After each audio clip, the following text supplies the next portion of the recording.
Catherine's Fate.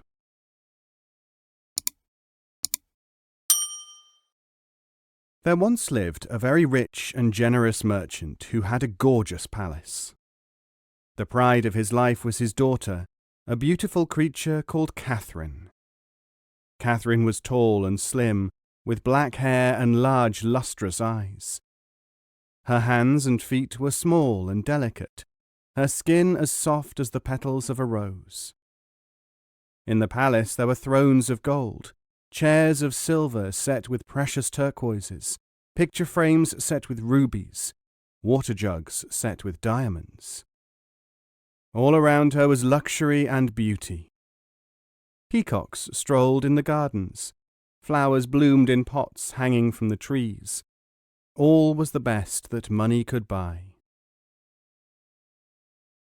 One day, when Catherine was walking in the garden, dressed in long silken robes sewn with the finest pearls and a cap with tassels of pearls, a very elegant-looking lady appeared before her.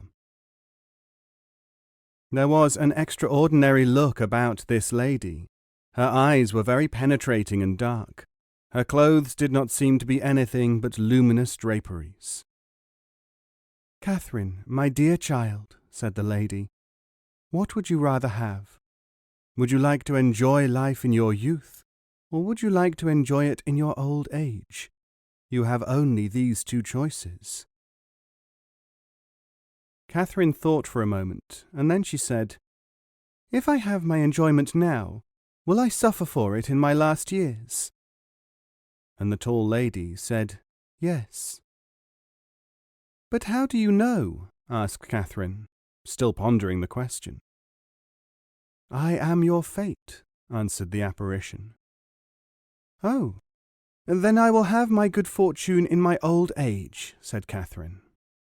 "Very well, so be it," said her fate, and vanished. Catherine thought nothing of this encounter, and returned to the house to change her clothes for something even finer. But a few days later, terrible things began to happen. There was a great storm at sea. Catherine's father had expected his ships to return from a foreign country, loaded with rich cargoes, and they were all sent by the tempest to the bottom of the sea. His warehouses were gutted by a mysterious fire, so when he decided to refit new ships, there was nothing to put in them. He hired his ships to a duke who wanted to go to war with another prince, and all the ships were sunk in an engagement with pirates. The duke's men were put to the sword, and he, too, was penniless. Thieves broke in and stole all Catherine's jewels. Her clothes had to be sold to keep them in food a little longer. At last, wretched and ill, Catherine's father died, leaving her alone in the world. Penniless and in very simple garments, Catherine decided to leave this unlucky city and find some work, if possible, in another place. So she said farewell to the city of her birth and trudged off. She eventually reached a noble city far from her own country, and was standing in the street, wondering which way to go. She only had a little money, given to her by an old nurse, and was wondering where she could buy a piece of bread. A lady of quality, looking out of her window, saw her and called out, "Who are you, my dear, and where do you come from? You are not from this part of the land." "Lady, I am all alone in the world, as my father, who was once a rich merchant, has died, and I am looking for somewhere to buy a piece of bread," she said.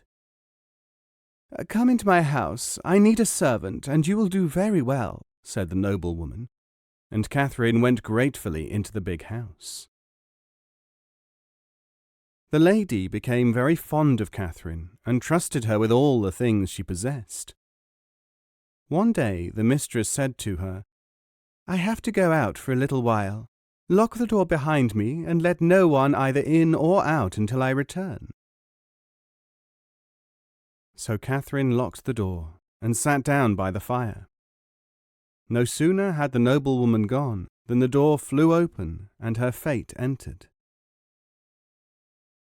"So here you are, Catherine," cried her fate harshly. "You have found yourself a very nice place here, haven't you? Well, you can't escape me like that, you know." And she began to throw the mistress's valuables all over the floor, breaking glass and china and tearing priceless linen to pieces. "Oh, no, no, no!" cried Catherine. "I shall get into the most dreadful trouble. The lady trusts me." "Oh, does she?" sneered her fate. "Well, explain this to her when she comes back, then." And she ripped the long silken curtains to tatters. Catherine put her hands to her face and ran from the house, never looking back in case her fate was following. No sooner had she gone than her fate put everything back exactly as it had been before and disappeared. When the lady came back, the house was perfectly tidy, but Catherine was gone. The mistress called and called, but of course the poor girl did not hear, for she was far away. The lady looked everywhere, and thought perhaps Catherine had robbed her, but nothing was missing. She could not understand what could have happened. The girl had seemed to be perfectly reliable.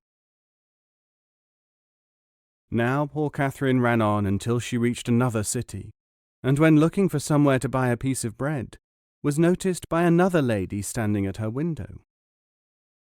The lady opened the window and said to her, "Where are you from, and what are you doing in this place, when so obviously you seem to be lost?" "I am a poor girl from far away, and I am looking for something to eat, as I am very hungry," said Catherine. "Well, come into my house," said the lady. "I will feed you and clothe you, and you may have a position in my household." So Catherine went in, but the very same thing happened as before. No sooner was she settled in the house and trusted with all the valuables than her fate appeared and created chaos in a few seconds.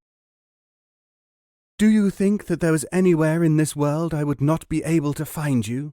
cried her fate harshly, sweeping a line of priceless scent bottles to the ground and smashing them to smithereens.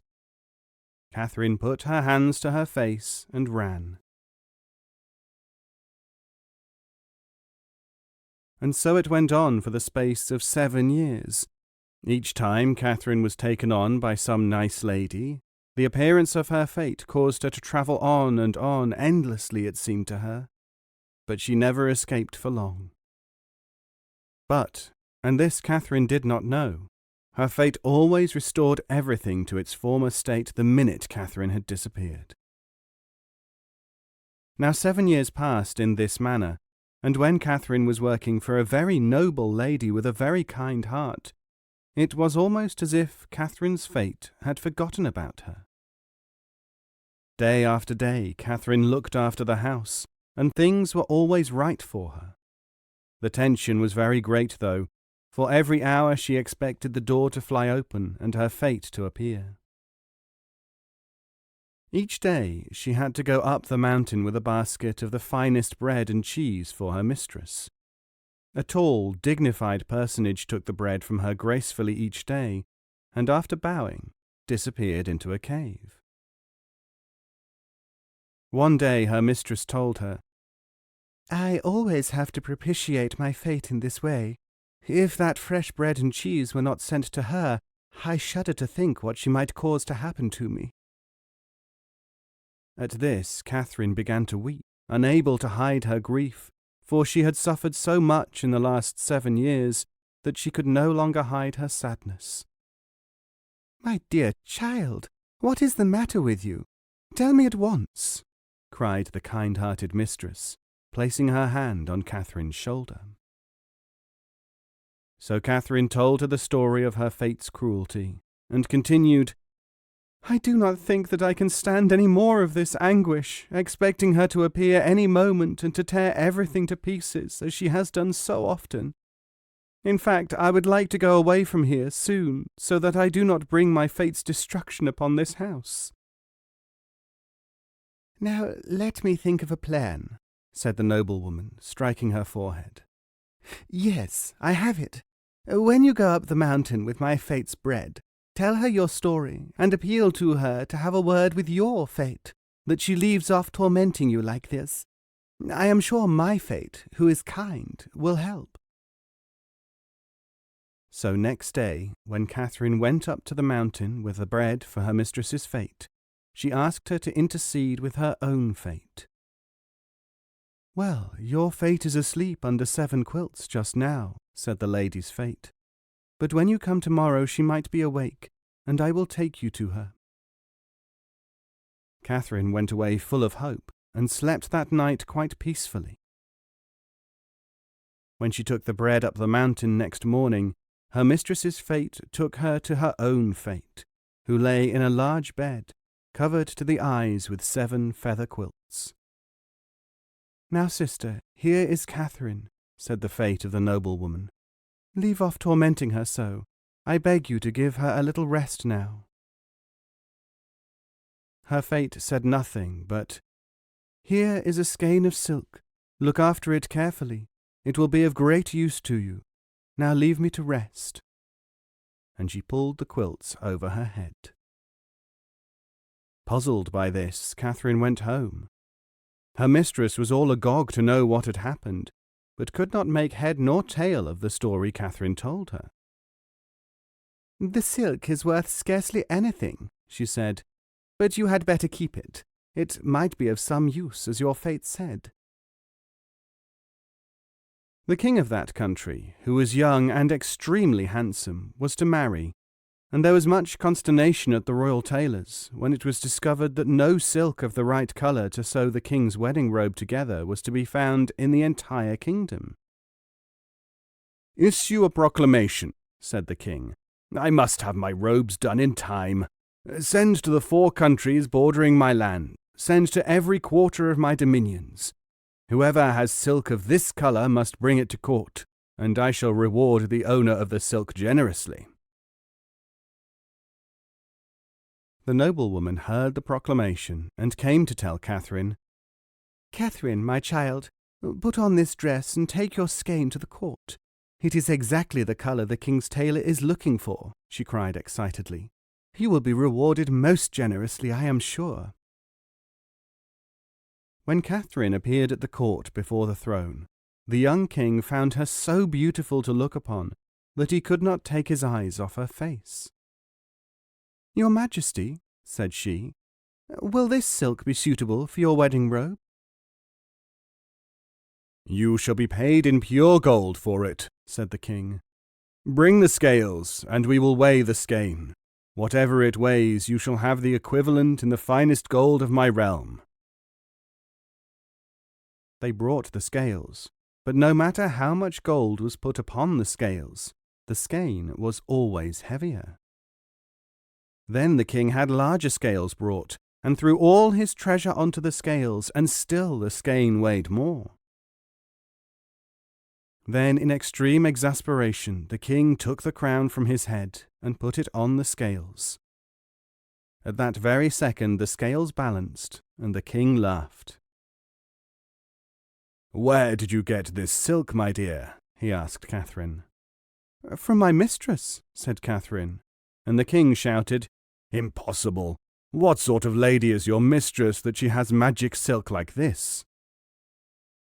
Then Catherine told all that had happened to her to the king, and he took her hand in his. "I will marry you instead of the girl to whom I have been betrothed," he said, and so it happened. Afterwards Catherine, who had suffered so much in her youth, lived to be a very old woman, and was happy until the moment of her death as queen of that far country.